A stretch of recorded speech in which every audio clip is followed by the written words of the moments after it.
Ito talaga guys yung masasabi ko na instant loan, which is, ang offer nga po ng bagong loan application na to guys is 6,000 pesos kaagad. Yes po, bagong loan application po ito, which is, ang offer nga kaagad is 6,000 pesos. Kasi, kung matagal ka na pong umuutang sa mga online loan application, hindi po kaagad mag-o-offer yan ng 6,000 pesos kaagad. Kalimitan dyan guys is nag-o-offer lang ng 1,000, 2,000, pero ito guys na loan application na in-applyan ko, na bago nga po, is 6,000 kaagad. Which is, dito nga sa vlog natin, ang pangalan nga ng application na to is Pera Cash. Bagong-bago, meron palang 231 ratings nung na-download ko siya guys. At ang offer po nito is from 10,000 nga to 14,000 pesos. So, not too good to be true. Katulad ng mga loan application dyan na 60,000, 83,000, 99,000. Hindi. 10,000 to 14,000 po yung offer nito guys. Pero syempre, bagong loan app, need natin makita kung magkano yung pwede nating ma-receive. At kung worth it ba na utangan kahit may 6,000 pesos na offer. Kasi nga, once na may offer sila na ganun kalaki, mas maiengganyo talaga tayo na mag-apply at mag-download ng kanilang application. So, dito guys sa video natin, atin pong alamin kung magkano pwede nating ma-receive talaga kahit na may 6,000 na offer siya sa mga first-time borrower guys. At kung worth it ba at legit na mauutangan itong loan application na si Pera Cash. But before that guys, if ever na hindi ka pa po dyan subscriber, nako, i-click mo na po yung subscribe button kasi tuloy pa rin po yung ating pa-daily Gcash giveaway. Kaya, don't forget to like this video, mag-iwan ng comment dyan sa comment section, at please share this video para maraming makapanood at maraming makasali sa ating pa-monthly cellphone giveaway. So, tuloy-tuloy pa rin po yan, kaya stay connected is stay active, walang aayaw hanggat nandito pa rin po tayo. So, yan guys, if interesado ka naman dyan na mangutang online at talagang gipit ka po talaga at nakita mo itong si Pera Cash, huwag mo munang i-install. Panoorin mo muna itong video ko hanggang dulo.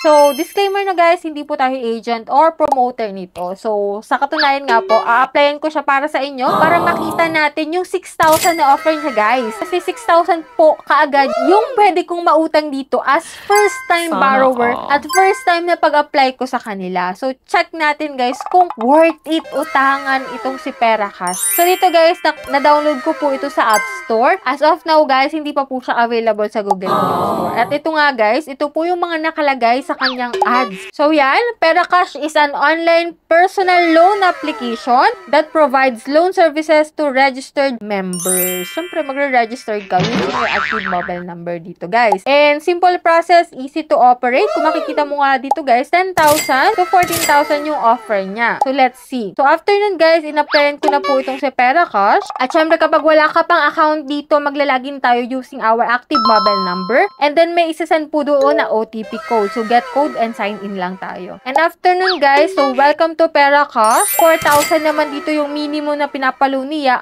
to 20,000 pesos. So, click natin yung apply now. And dito guys, ito po yung mga fill upan natin dito guys. So, first po is identity information. Ito po yung mga available ID dito. Pwede mo po yung i-check kung anong available sa'yo at pwede kang makapag-proceed na sa next step. Dito mag-fill up ka po ng personal information mo, work information, contact information. Magpo-provide ka ng 5 contact number. And dito guys, sa wallet channel, pwede po sa e-wallet, which is available nga po nila is Gcash, Paymaya, ShopeePay, GrabPay, and OmniPay, at Anybank. No? So, after nun, guys, ito na nga ang offer niya sa akin. 6,000 pesos kaagad. So, direct naman po siya. At meron pa ditong nakalagay na Credit Club Install Loan, which is, makikita mo naman po dito na 7 days lang siya. So, kung gusto mo pa rin i-continue, i-click mo yung apply. Pero makakapag-apply ka po dyan sa 3 loan application na nandito, guys. No? So, connect po silang 3. So, after nun, guys, after kung click yung apply, makikita mo din dito guys na instant audit failed.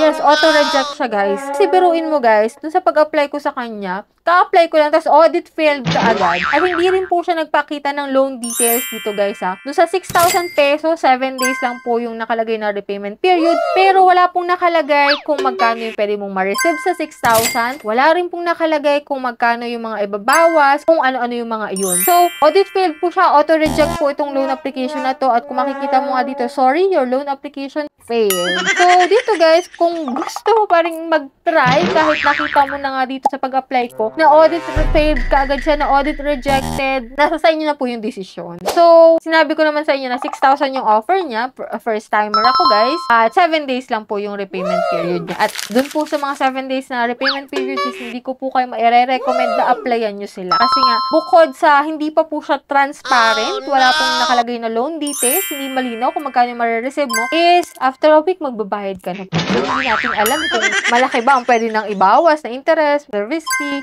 So, wala tayong idea, guys. So, for those na nakapag-apply na dyan at maaaring na-approve sila, guys, o maaaring isa sa inyo is na-approve, kindly share your experience dyan sa comment section at pakishare na rin ng video na to, guys, para if ever na may nakapag-apply dyan or gusto pa rin mag-apply dito, guys, is mabigyan sila ng konting idea about sa application na to, guys. So, nasa inyo na, guys. Nasa inyo ng mga kamay, guys, ang desisyon kung mag-a-apply pa rin kayo dito, guys. Kahit ito nga, pinakita ko sa inyo na audit failed kaagad after kung i-click yung apply sa kanilang application. So, ito lang masasabi ko sa inyo guys. Before kayo mag-apply sa mga bagong naglalabasan dyan, kahit pa may magandang offer, manood muna kayo ng review.